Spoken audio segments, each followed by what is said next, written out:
নয়না বন্দ্যোপাধ্যায় বলছেন যে beauty parlour কেন বলা হলো, মহিলাকে নাকি অসম্মান হচ্ছে।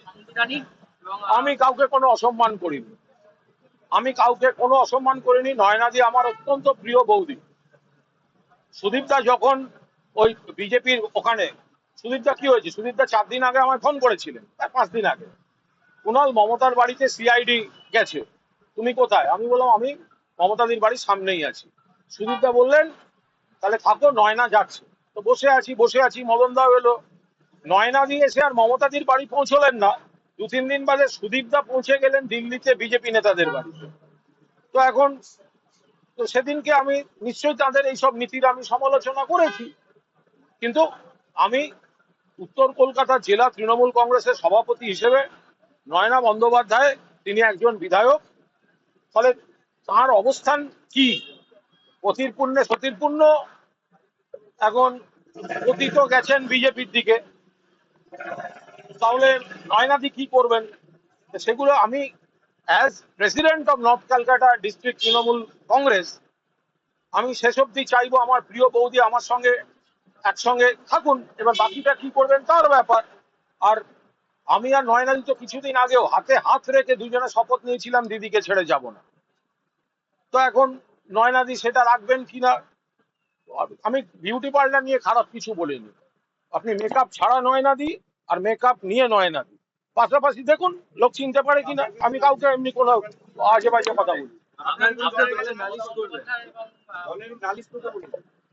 আমার বিরুদ্ধে নালিশ করবে, করবে, কে নালিশ করবে?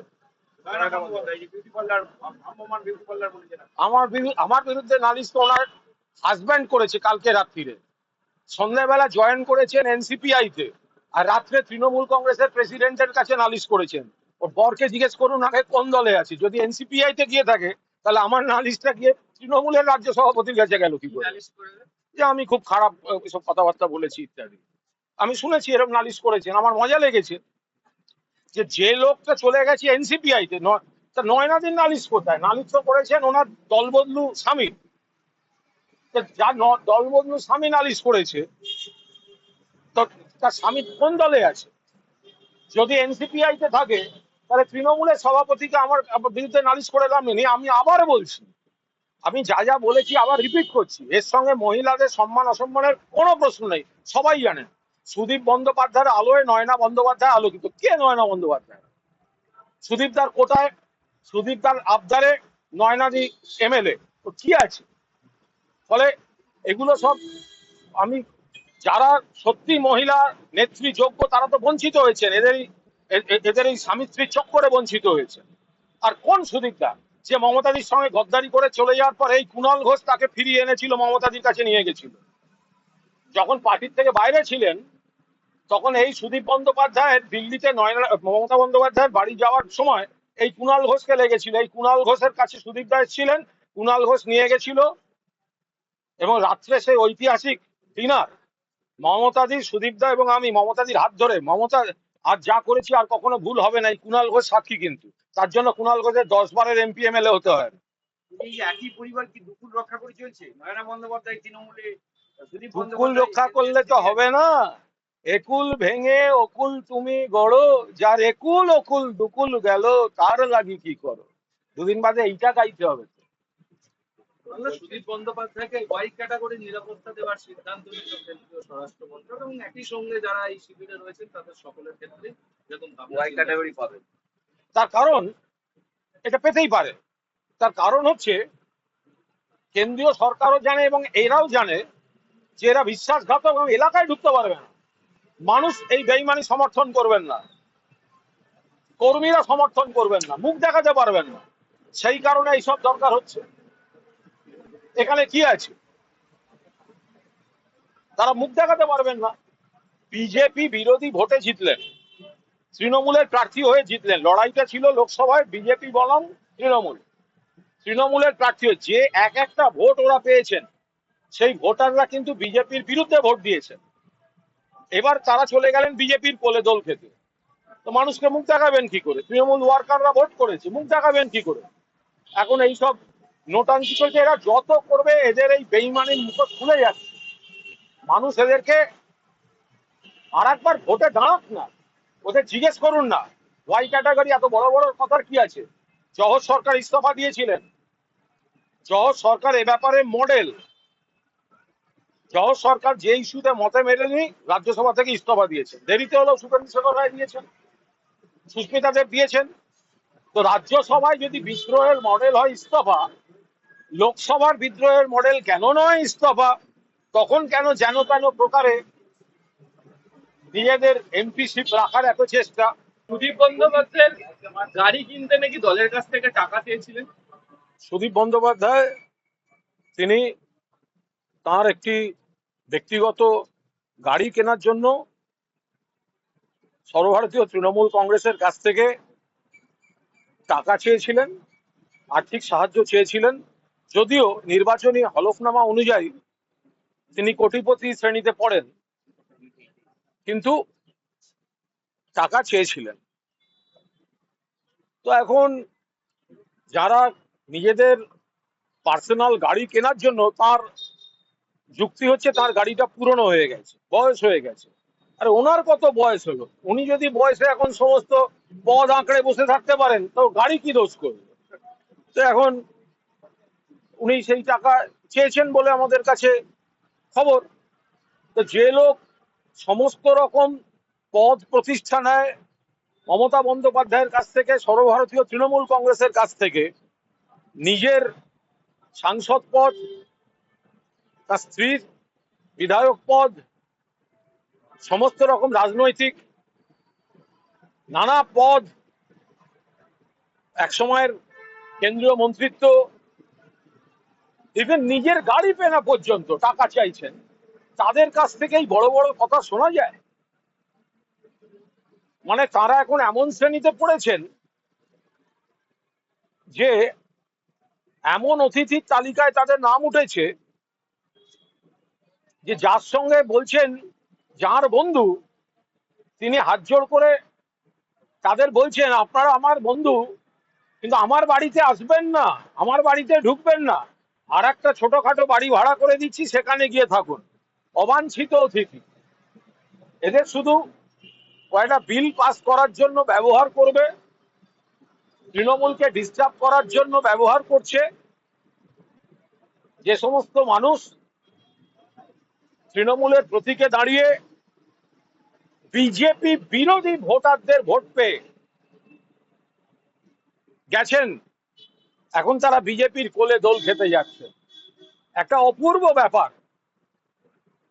যে দল থেকে জেতা, সেখানকার কিছু লোক দ্বিতীয় দলের সঙ্গে বৈঠক করে তৃতীয় দলে যোগ দিতে চাইছে। আজব কথা। একটি দল থেকে জেতা, তারা দ্বিতীয় একটি দলের সঙ্গে বৈঠক করছেন আর যোগ দিচ্ছেন গিয়ে তৃতীয় দলে। এই যে তৃতীয় দলে যোগ দিচ্ছেন, সেটা আবার প্রথম দলের লোকেরাই বলছেন। আবার প্রথম দলের লোকেরা দ্বিতীয় দলের সঙ্গে যখন মিটিং করে তৃতীয় দলে যোগ দেওয়ার কথা বলছেন, তখন সেখানে তৃতীয় দলের কেউ দ্বিতীয় দলের সঙ্গে প্রথম দলের বৈঠকে উপস্থিত ছিলেন কিনা সেটা কেউ বলতে পারছেন না।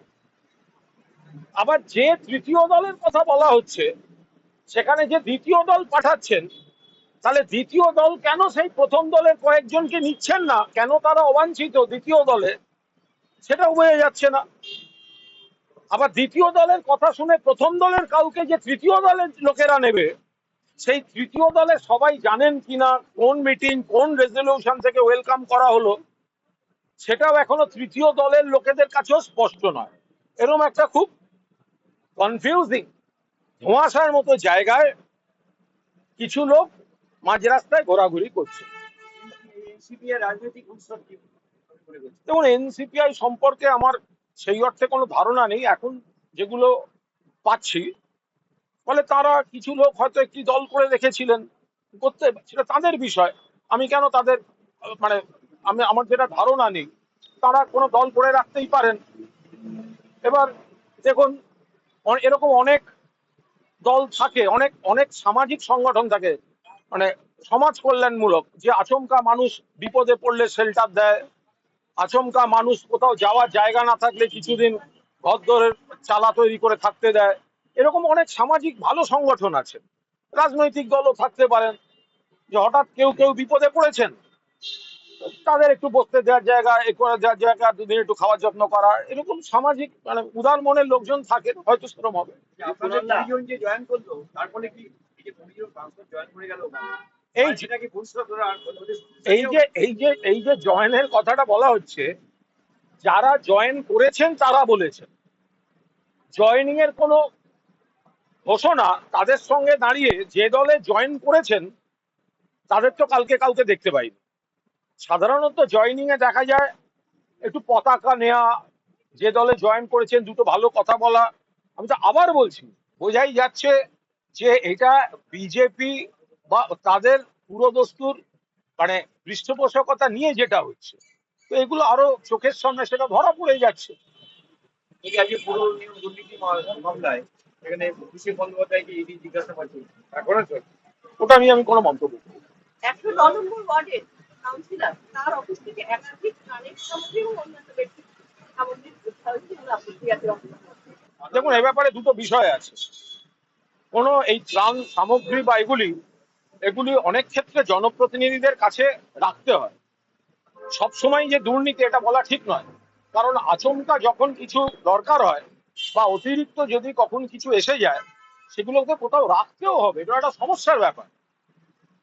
এবার আপনি যে সবটা একসঙ্গে ডিস্ট্রিবিউট করে ফেলতে পারবেন, ফলে রাখা মানেই দুর্নীতি আর পাওয়া যাওয়া মানেই কালোবাজারির জন্য মজুদ, এই ধরনের ধারণাটা সব ক্ষেত্রে ঠিক নয়। যদি কেউ কোনো দুর্নীতি বা কোনো খারাপ কাজ করে থাকেন আলাদা, কিন্তু কারুর জায়গায় কিছু পাওয়া যাচ্ছে মানেই এরপর যেটা হবে জানেন তো, সাধারণ মানুষ চট করে কোনো সাহায্য পাবেন না। কারণ জনপ্রতিনিধিদের কাছে রাখলে হঠাৎ কোথাও কোনো দরকার হলে সঙ্গে সঙ্গে ত্রিপল, সঙ্গে সঙ্গে কিছু দিতে পারেন। এরপর যদি সরকারি নিয়ম মেনে চলতে হয় সবটা, তাহলে হচ্ছে ঠিক জরুরি সময় যেটা হাতের কাছে পাওয়া যায় সেটা কিন্তু পেতে সমস্যা হয়ে যায়। যদি ওই জালিয়াতি কাণ্ডে আজকে সিআইডি মানে বিধানসভা সেশনে কথা বলতে চান এবং আর কালকে তো আপনার সঙ্গে অভিষেক বন্দ্যোপাধ্যায় যৌথ জিজ্ঞাসাবাদ হয়েছে, মানে সমস্যাটা কোথায় দাঁড়িয়ে আছে যে সিআইডি কে বিধানসভায় চলে আসতে হলো? এটা বলা খুব মুশকিল। ওনারা তদন্ত করছেন, তদন্তের ব্যাপারে আমি কি বলবো? তদন্তের ব্যাপারে বাইরে কোনো কথা বলবো না। আমি তদন্তে সহযোগিতা করেছি, আমি কোনো দোষ ফোষ কোনো বিতর্কিত কাজ আমি করিনি। আমার সইটা আমার, এবং দ্বিতীয় কোনো ব্যক্তির সই আমার করার কোনো প্রশ্নই নেই। বাকি তদন্তে আমায় যা সহযোগিতা করতে বলেছেন আমি সহযোগিতা করছি। একসঙ্গে যে মুখোমুখি জিজ্ঞাসাবাদ, হ্যাঁ, দেখা হলো। এটার অভিজ্ঞতা কি? আপনি একটা সময় রাজীব কুমার, একটা সময় আরো মুখোমুখি জিজ্ঞাসাবাদের আমার জীবনের পঞ্চম বা ষষ্ঠ মুখোমুখি যেটা হয়েছে। কালকের অভিজ্ঞতা কি? না, এটা একটা তদন্তের বিষয়। আমার দলের নেতা অভিষেক কিছু বিষয় প্রশ্ন, আমিও তার উত্তর দিয়েছি। এটা নিয়ে বাইরে কোনো কথা বলার কোনো প্রশ্নই নেই। এইটা মানে মানে বারবার দাবি করা হচ্ছে যে মানে অন্তত 7 জন এমএলএ তারা সই জাল করেছেন বা যারা দাবি করছেন তারা প্রমাণ করবেন, আমি তো জানি না সেরকম কিছু। ফলে যে বিষয়টা আমার এখতিয়ারভুক্ত নয় সেই বিষয়টা আমি কি করে আমি এই বিষয়ে কথা বলবো? জাতীয় তো সেটা প্রক্রিয়াটা প্রক্রিয়া আছে এবং বিধান বন্দ্যোপাধ্যায় কিন্তু যা বিরোধী দলনেতা হয়ে আছে। দেখুন, সম্পূর্ণ অনৈতিকভাবে বিরোধী দলনেতা হয়েছে। তার কারণ হচ্ছে, নিয়মটা হচ্ছে পার্টিকে জানাতে হবে স্পিকারকে, তার সঙ্গে কজন আছেন কে সই করলে এর কোনো সম্পর্ক নেই। তো সেটা যদি এরা করে থাকে তার সঙ্গে এর কোনো সম্পর্ক নেই। এখন বিরোধী দলনেতা নির্বাচনের প্রশ্নে এই ধরনের এই সই সাবুত জমা দেওয়া, এটা স্পিকার চেয়েছেন বলে দেওয়া হয়েছে, এটার সঙ্গে নিয়ম নীতির কোনো সম্পর্ক নেই। তার সাথে অভিষেক বন্দ্যোপাধ্যায়কে পরপর 3 দিন যেভাবে জিজ্ঞাসাবাদ করা হচ্ছে, গতকাল, আজকে, আগামীকাল, এই পরপর 3 দিন জিজ্ঞাসাবাদটা মনে হচ্ছে কোথাও এক সূত্রে গাঁথা। মানে একজনকে টার্গেট করে না করা হলে পরপর 3 দিন, মানে 2-3 রকম এজেন্সি একজনকে আটকে রাখা, হ্যারাস করা, দীর্ঘক্ষণ ধরে মানসিক চাপ দেওয়া, এটা খুবই সমস্যা।